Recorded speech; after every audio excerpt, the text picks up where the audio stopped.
Tuwing lasing ang anak mo, welcome to the club. Nakakatakot, di ba? Talagang ang maraming teenager pagdadaanan yan, susubukan eh. O so ano palang gagawin mo? Gumagapang sa gate o gumagapang sa hagdanan. Sumusuka, narinig mo, naaamoy mo, syempre galit na galit ka. Relate ako dyan.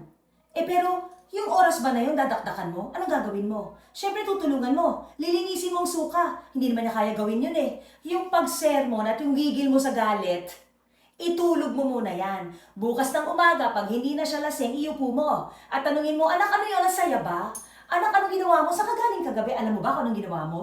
Ang punto ko lang, galit na galit tayo. Pero kung sa kasagsagan ng kalasingan niya, doon mo siya sesermonan, walang mangyayari, wala siyang naalala, di ba? So antayin mo, pareho kayong matulog, bukas ng umaga, iproseso mo sa kanya kung anong nangyari sa kanya. At nang sa susunod na iinom siya ng ganong kadami, mapapaisip siya, teka muna, gusto ko ba ulit gumapang sa gate at sa hagdanan papunta sa kwarto? Pangit ang pakiramdam ng ganon eh.